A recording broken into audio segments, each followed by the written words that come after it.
Okay, this is my friend Joel. Joel moves fast. He loves deeply. He's all in. You're totally passionate about Christ. You're involved in Blue Haven. You're involved here. You're mentoring kids in your hometown, Comanche. You're passionate about the work in Arizona. You're just kind of go, go, go, go, go. When did that switch get flipped in you personally to be as all in for Christ and working for Christ as you currently are? I don't know if I could put an exact time on it, but it would be, I think, let's say 10 years ago at least.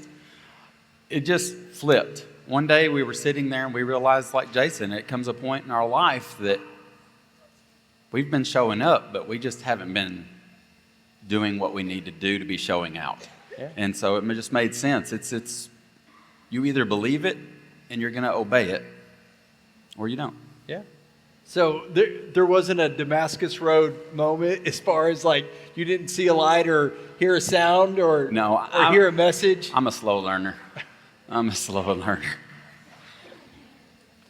All right. So you're involved in lots of things, but tonight we are here to talk about the children's home.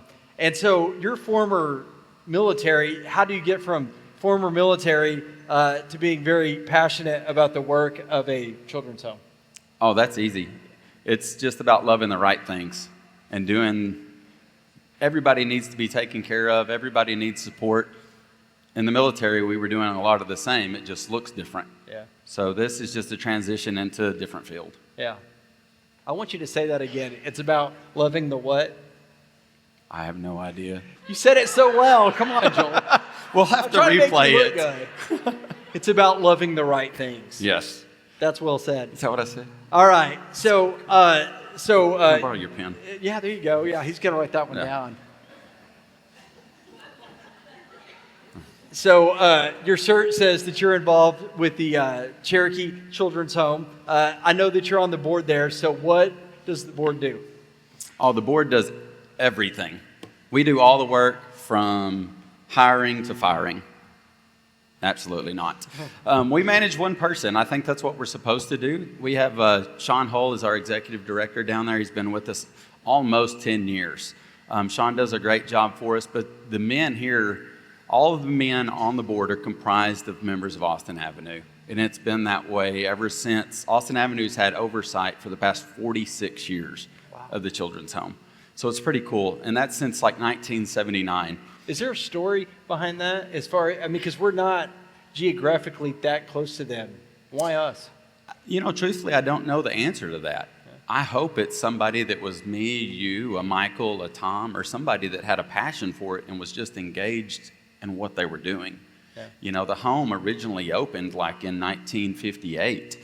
And I learned something from Michael this week that's whatever was going on in America at the time is most of your major Bible camps in the mid-50s. And so here's Cherokee, also in the mid to late 50s, started in 1956, but didn't open until 1958. Yeah. That's awesome. So I tried to do some research. I feel like Churches of Christ care more about children's home than other groups. And so it's kind of hard to find data, but that's actually true. Like for the size of fellowship that we have more children's home than other religious groups. Do you think there's anything about our theology or teaching that leads to that? Or is it just our heart? Or is there a story behind that, do you think? I hope it's both. I hope it is our theology and the way that Jesus loves us, that it goes outside of our buildings. Yeah. And regardless of the sign at the road, the Church of Christ should love outwardly. Yeah. So, any particular teaching that kind of powers the work of the board or something that's on the wall or something that you guys refer back to? I've got some notes here. When I was thinking of different things that I wanted to try and discuss tonight, Colossians 3:23, whatever you do, work heartily, as for the Lord, not for men. Yeah. The group of men that comprise our board truly care about the kids. J. Fred Perry was a member here long ago, loved by so many people. My wife and I were blessed to know J. Fred and Margaret when we first started attending here. J. Fred was on this board for 39 years. That's awesome. That's amazing, right? And there's men, Phil has been on the board for over 20 years. We have men that are dedicated to changing the lives and putting the kingdom out there for kids in need. Yeah. And it matters. And I serve with some really, really good men. Okay, tell us a little bit more about that board. Kind of, what are some of the points of view or some of the skills that people bring to that? It's unique. I think everybody brings something different. We all have a different perspective. Some of us are very business minded, not me. I'm more the kid mind, because I've never grown up really. So I want to go and I want to make life great for these kids. I love working with kids. That's kind of our passion. That's what we do as a family. But we're surrounded by guys that want to serve the Lord. They want to share the kingdom with the world. And if there's a kid that needs help, these men, in whatever realm of expertise they have outside of here, they bring it in there and they add it. And it really works together.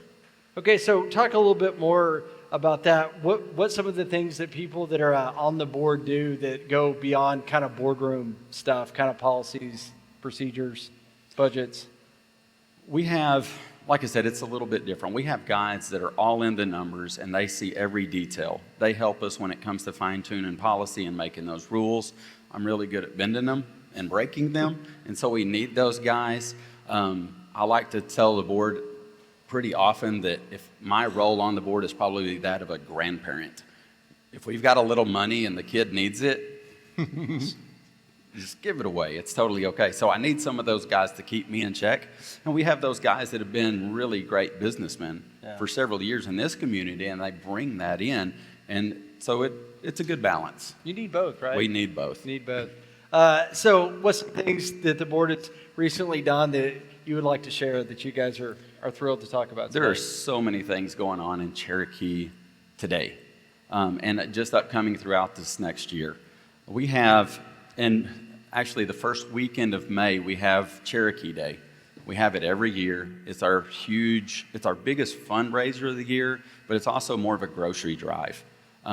We'll take your groceries or we'll take your cash. Either way is great, but it's also a fun day. We've kind of transitioned it from more just a, hey, show up, let us take your stuff from it, but why don't you show up and hang out with us for a little while? Because there's so many different churches and different members that have supported Cherokee for so long that nobody just comes to visit, shows up, knocks on your door, and leaves. Yeah. That's not the way you treat family. And when we're bringing kids into the home, they're family. They are Cherokee from that day until their last day is the way we look at it. And we look at the same way with churches or individuals that support the home. We want you to come and hang out. Okay, so if you've never been to Cherokee Day, how does one go about that? What day is that? What does that look like? There's going to be a sign-up sheet here, transportation, you get there yourself. How's that work? If we need to have a sign-up sheet and y'all want to go, I'll drive the bus. We'll figure it out. I'll probably be down there early, so expect to leave a little early. But it's May 3rd. It's from about 10 to 1. It's come through, tour the home, see the cottages, check out our campus, free lunch. We're going to have a barbecue lunch with all the fixings. But that's that time that a lot of kids that have come through Cherokee, they will come home and they will visit with the staff. They'll visit with board members that they know. They will reconnect, and they'll even share some of their stories, the successes and failures of what happened to them and what was beneficial to them while they're there. So it's a pretty cool day. Yeah. So what are some of the stories then that those people tell that grew up there and now they're maybe 30, 40, 50? Is there any that kind of stick out to you as some of those alumni? There are several stories that stick out to me that I've heard, and it would be really hard to pick one. Years ago, and I really don't like this term, we're in the kid business, so to speak. There's a budget, and there's a business plan, and there's policies and procedures to follow. So it makes it a business, right? But ultimately, we're there to serve the kids. And so we have to balance those. And sometimes you don't always get it right. When Cherokee was established in the 50s and 60s and 70s, you hear the stories of, I turned 18 and they took me down to San Saba and gave me $10 for bus money. Wow. And that's like, wow. Yeah. And then what we're working towards now is a transitional living program that we've gotten off the ground, and it's about to just skyrocket and boom. And we're getting ready to build like an 8,000 square foot home just for our transitional living program. So those kids that do graduate and come through with us, they can come home if they want to. It's going to have its own little like apartment suites off the back of it. So if one of our kids goes to college, say at Texas Tech or ACU or Harding, because we have kids at all those places right now, if they want to come home at Christmas because we're family, we have room for them. Yeah. We're not taking them to San Saba and saying, sorry, you aged out, we're done with you. We're saying, no, you're ours. Yeah. For as long as you want to be called part of our family, you have a place. And that was a blind spot for years in the foster system that, those kids turn 18. It's like, okay, fly. How many kids that were raised here, would we do that to?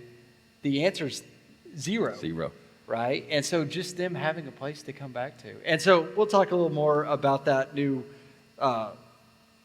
program that you guys are doing. But is it ever hard when you're in hour 2 of the meeting to kind of think back on those stories and to think it's worth it? Or when you're in hour 2 of that meeting, or you just like ready to pull your last hair out? Not really. Our board is phenomenal. We have men that truly care about what's best for the kids. Yeah. And so when it's that hour and a half to 2.5 hours in there, and we're kind of like, we don't know which way to go with it, it's pretty simple. Let's just all come back to the basics. Truly what's going to work best for the kids, and hopefully we can afford it. If God wants it to succeed, it's going to succeed. Yeah. So are you looking for new people to join the board now? Is there any expertise that you're looking for? We are. We have one vacancy as of last month for a board member. I think if you ask me what I'm looking for, or if you ask Mark or Bob or even Phil or Reagan, I think we all have a different image of what we think. But as long as you love kids and you love the Lord, we'd love to talk to you. All right. You got to be good at kickball or tetherball or anything to go back and play with the kids? There's no initiation to this board. It's really simple. Like Cherokee board, we have guys that make the trip to Cherokee all the time. Yeah. They walk in there. It's first name basis, which is with all the board members. But some guys just live a different schedule, and they can't make that trip as often or as frequent. So we all wear different hats, and we all have different roles, but it works out well. So what's the drive like from here? Hour and 10 minutes. Hour and 10 minutes. Okay, so doable Easy. in an afternoon and back. Yes, just don't go to Richland Springs. There's construction. All right. Go through Goldthwaite. So kind of day-to-day, what's it like for the kids that live there? Day-to-day, right now, Cherokee has a 4-day school week, so Fridays they're off. But a normal day in Cherokee is just like Austin and Avery would have at home. You wake up, you have things to do before you get ready for school. You're going to go to extracurricular, like maybe to workouts before school. You're going to go to classes all day long. You're going to come home. You're going to sit at the table, and you're going to do your homework. You're going to talk about how your day went with your house parents. You're going to have dinner around a huge table as a family. You're going to talk about it. You're going to pray about it and figure it out from there. So how many kids per, do they call them a cottage? Do they call them a cabin? So I have quite a bit of experience with the children's home in Portales, New Mexico. So I have a frame of reference. So, I mean, is it kind of similar? Do they live in like a cottage? Do the parents rotate? Do the kids rotate? Do they group them by age or kind of family style? What's kind of the grouping of kids? Well, there's a lot into that. So it's pretty easy. We have 3 cottages for the girls, 3 cottages for the guys. It's all one building connected. This is something that we have gotten right about 8 years ago. We built new cottages at Cherokee. It used to be where the house parents remained in the same facility and the kids would move every couple of weeks. My kids don't move every couple of weeks, right? So you need stability. It just makes sense. Yeah. And so the new cottages are beautiful. They're fancy. They're home for the kids. There's multiple rooms. They get their own bed, their closet, and their own bathroom. The house parents never move. The kids never move, but the house parents do rotate. We literally just have a couple of pocket doors, and we close it, and all of a sudden this house transforms into this house for relief parents. So for your relief week, it's literally you just close the door. That's Could I get that in my house? It's that easy. It really is. The new cottages are awesome. So what's kind of the balance of care and fun and spirituality and all that? How has that worked out? You know, we're very blessed because Cherokee, we don't work under any umbrella. 100% of our funding is private funding. We don't take any state money. About 2 years ago, for different reasons, we no longer accept children that are already in the CPS world. A lot of red tape there, and that's a whole different conversation.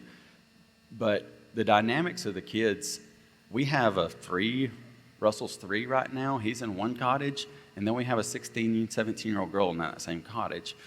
His situation is a little bit different, makes him special, but most of our cottages are based off personality, not always age. Yeah. Our social service workers down there do a phenomenal job of saying, hey, this group and these kids here are going to mesh well. This is what's going to work best for them. And that's what everything is around, what works best for those kids. Yeah, that's awesome.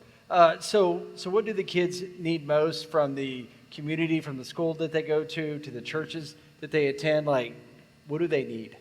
Same thing you need. They just need somebody.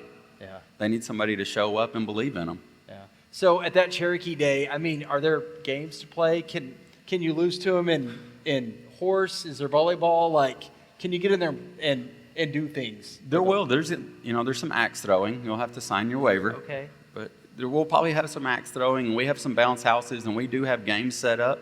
There's frisbee golf that's on the campus there. There will be all kinds of games disc set up. golf. I have to say that. Sorry, I'm a disc golfer.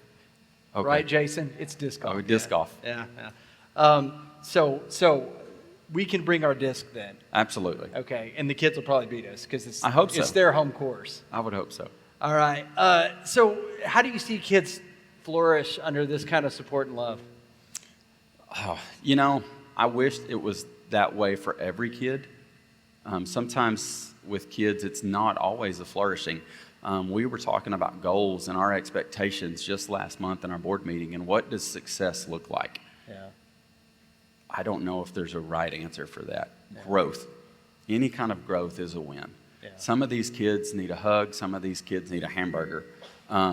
Some of them are coming from really, really horrible situations, and some are just coming from mom and dad are in a pickle financially, and they need somewhere that they can call home, a warm bed, and a meal.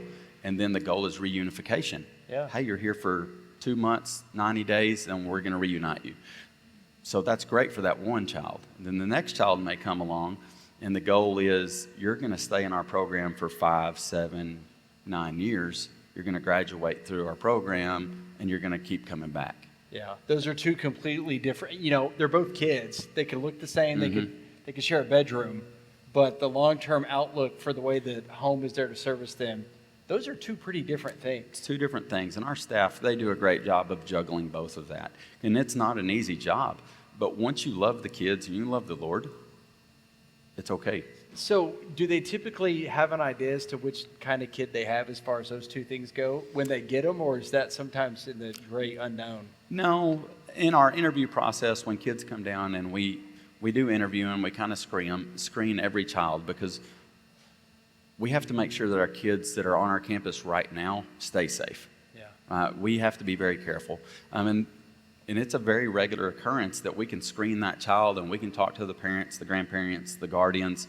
Sometimes it's their probation officer, and something gets left out and we don't find out for a couple of weeks. It happens, but that's okay, and I don't want to label that child coming in, but as long as we're all aware of what we need to do to best serve that kid, we're usually all on the same page, and it works out. Yeah, that is a heavy responsibility. I mean, and a liability. Mm-hmm. I mean, you're bringing in people that are coming from a situation that's not ideal, and so yeah, that's a lot. So we've talked about Cherokee Day. We talked about a need to be that we have a vacant board seat. Mm-hmm. What's some other ways that people can get involved? Getting involved is pretty easy. It's just like showing up here tonight. Just give somebody a call down there, let them know you're headed that way. Call a board member and say, hey, you want to go with me?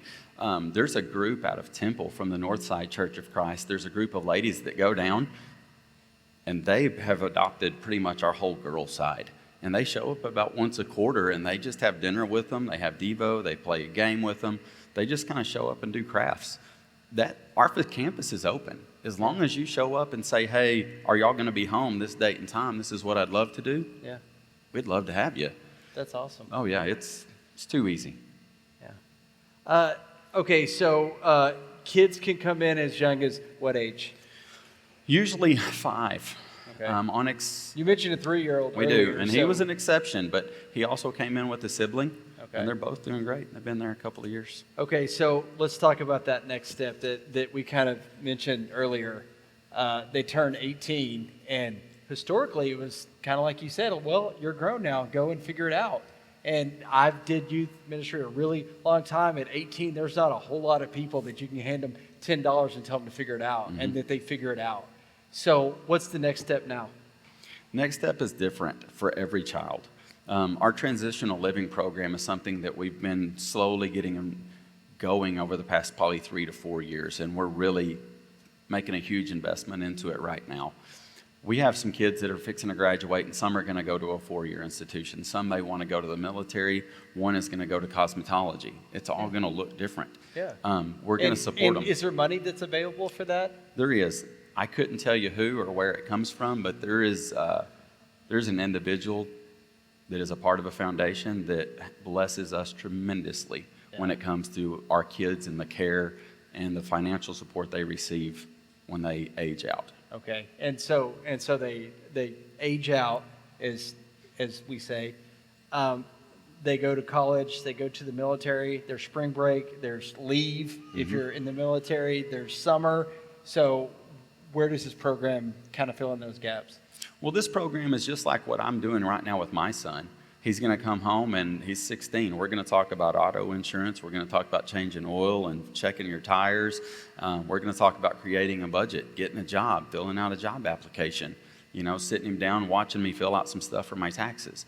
Everything that I'm doing for my 16-year-old, we start doing for those kids at about that same age. Yes. Juniors and seniors in high school, to prepare them for success when they do leave.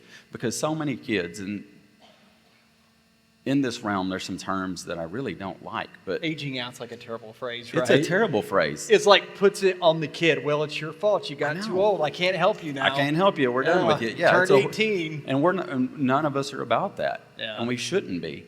And so it's an amazing thing that we have the ability now to find a place and a home for these kids to come back, because they are our family, and that's what needs to happen. But as they get ready to transition truly and move on, we're going to send folks to visit them in college. Yeah. We have kids in Harding, and we make trips to Harding. Parents' weekend. I mean, can you imagine the hurt if you grew up in the system, as they say, a children's home, and it's parents' weekend. And for somebody to show up for you, like, that gives me goosebumps thinking about being the one who shows up for them. And you know what? I'm blessed. I've got a great wife. And so she does almost everything for me. Well, a lot of times kids that grow up in this kind of care, all their paperwork is done for them. They've never seen their birth certificate, a social security card. They don't know what it's for. They've never scheduled a dentist appointment, a doctor's appointment, eyeglass appointment, you name it. So, hey, here's some responsibility. We're going to start teaching them that. So when they do leave, they're capable. Yeah. But we're not leaving them and not following up with them. Yeah. And all kids need that. So, I mean, you hear the stories about Ivy League schools are having to give a class on teaching kids to manage their schedule and how to make a long distance call and just all those things that we just assume are regular life. But you guys are doing that for the kids that are coming through the home as well. We are. Yeah. Okay, so tell me a little bit more about like what buildings have been built there and what does that look like when kids need to come back from Harding for Christmas break? It's going to look a lot different, I would say, in the next year and a half to 2 years, but it looks a lot different than it used to. If you drive down Highway 16 headed into Cherokee, you can't miss the home. You can't miss the property. But there's a lot of old buildings that are still right there along the front. Some of them are still being utilized. Our administration building is probably going to get a facelift in the next couple of years. It's needed. We have an old house that used to be a cottage for the kids. We call it the hospitality house now. So if we have a group, say from Austin Avenue or from Temple, and right now our sojourners are down there and they're campers, we've got RV spots set up so sojourners can come in. And they come in every year. It is really cool. But we have a hospitality house that sleeps 20. So if you want to take a group down there for the weekend, we have beds. AFC comes up every year, a couple of times a year, and they just take over that whole house. So is that the house where like kids could come back to when they're in their 20s? Right now, it currently is, just because if we have overflow, because our true transitional living program doesn't have the rooms for it at the moment. Okay. But the new home is fixing to remedy that. Okay, so the new home is going to be, is that the 8,000 square feet? It's going to be about 8,000 square feet, a little bit over. It's going to have a 3-bedroom, 2-bath home on one wing. It's going to have 5 individual rooms on the other side across from the great room. And then it's going to have 4 individual apartments off the back. Oh, wow. Now, the 3-bedroom, 2-bath is for our employees, our house parents that are going to staff that. The 5 other rooms are going to be for kids in care, right? And then obviously our apartment suites off the back are for our kids that are going to come in for college or holidays and whatever it might be. And then there'll be another 1-bedroom, 1-bath for like a relief parent to come in every now and then. Yeah. So it's going to be set up right. And about when is that going to be opened? Concrete will hopefully get poured, hopefully in the next 30 days. Yeah. But they're telling us maybe anywhere from 12 to 18 months. Okay. And then is there going to be like a opening? Is there going to be a party, a big event people would go to? I hope there is for the kids. Yeah. I don't, if there's a ribbon cutting, I hope the kids have already moved in. Yeah. Because as soon as it's finished and they say, great, I hope we put it to work and we fill it up. Yeah. So even without the building being completed, are there success stories of this program so far? Absolutely. This program is already thriving. We have a couple right now that there are also our social services workers, and they're wearing 2 hats for us. Their love for kids is amazing. Yeah. It is unmatched. Their passion to change lives, their passion to love those kids, it is inspiring to watch them go. Yeah. It really is. But they pour everything into it. And we have a girl that will graduate tech this May that she started in Tanzania. Wow. And ended up in Cherokee, America. Yeah. And it's going to be a Red Raider graduating. That's so cool. It is. Her story is amazing. Okay, so I've heard about Knighted. I've seen it on a calendar. I don't know a whole lot about it. Fill us in on what is Knighted, how did that get started? So Knighted came because we were doing a Man Up Day at Cherokee. And it was good. We had some vendors come out and we were doing manly things and we had a speaker. And it was just, I think it was great for guys my age, but we were kind of toying with the idea that, hey, we're in the kid business. We need to be targeting kids. And Cherokee is a home for children, but what can we do to reach more kids rather than just in Cherokee, America? Yeah. Right? Because we're out there and it's a great place to raise kids. But also, we want to introduce the kingdom to as many kids as possible. And so when we were talking over what we might do for our Men's Day, is we changed it. It needs to be a Young Men Day. Yeah. And when I say young men, I'm saying anywhere from 12 to 40. Yeah. Right? New dads that have no clue what they're getting into. Right? That need some mentorship and some guidance. But I'm also talking about your son and my son's age that need to be on fire for Christ, because our calling isn't just to show up. It is to be the church. My son is amazing, and I could speak. I can say he that is, too. right? But it's not just dad saying that. Austin's incredible. Austin's amazing, and I love his heart for the Lord already, and I'm glad it didn't take him 30 years to figure it out. Like, that matters to me as a father, and so that if we can share that message with anybody in this first year, we'll be at the Brownwood Event Center. And we're hoping to invite anyone from, say, Granbury, Bluffdale, Stephenville, to Abilene, Breckenridge, to Weatherford, or not Weatherford, Marble Falls. Anybody in that area. We don't necessarily care right now about the sign at the road. If you want to know Jesus, you want to love Jesus, you want to be around a bunch of other guys, especially young men that day, that want to be empowered. David Fraze is a guy that at LCU, he's been around for a long time, and he's super motivational, encouraging. He's going to come talk to us for a couple of different sessions. We also have another young youth minister, Nathan Boyles, coming out of Shallow Water. I think it's important the kids see other young men leading. Yeah. Because David Fraze is awesome. So is Nathan Boyles. Yeah. And they need to see this guy that I know that's a youth minister who has a wife that is on fire for the Lord, who's going to have his first child here in the next couple of weeks, and how he's doing life. If he's the Nathan I'm thinking of, I think I threw everything at the kitchen sink to hire him as a intern, and he just kept saying no to me. So same I think kid. I know him. He said yes to me. Oh, wow. How come it's got to be like that? Well, on that note, let's do kind of some close-up things. How has your involvement with the Children's Home, how has that changed your own spiritual walk?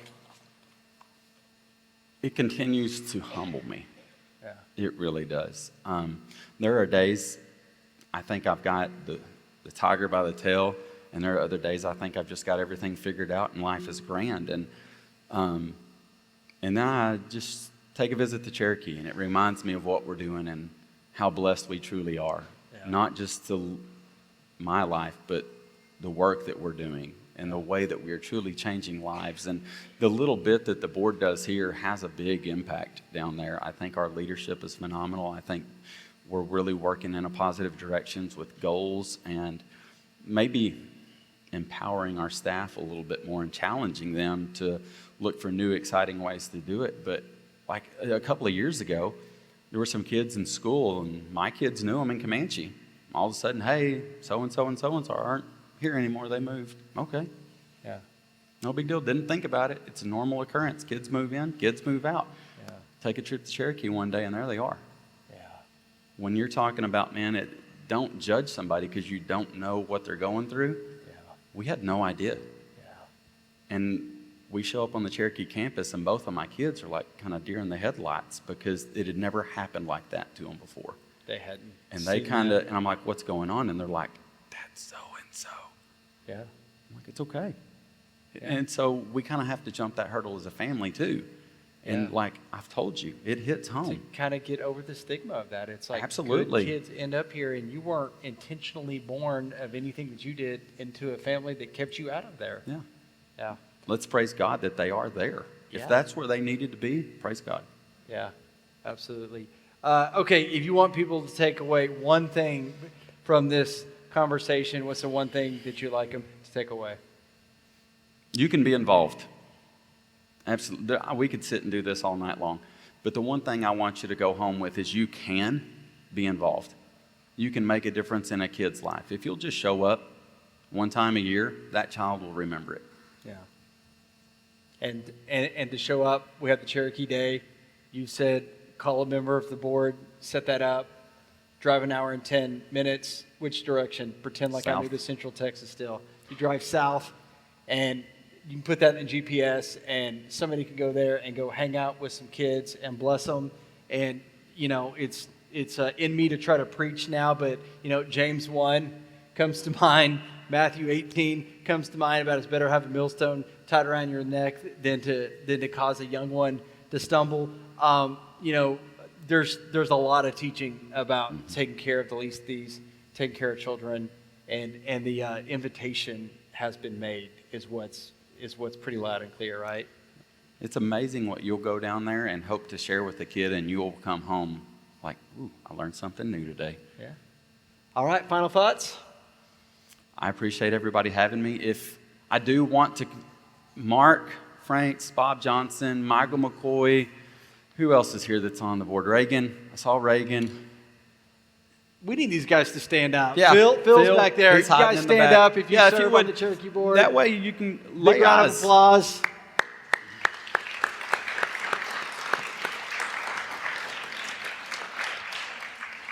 If you want to make a trip to Cherokee, find one of us. Give us a call. We'll go with you.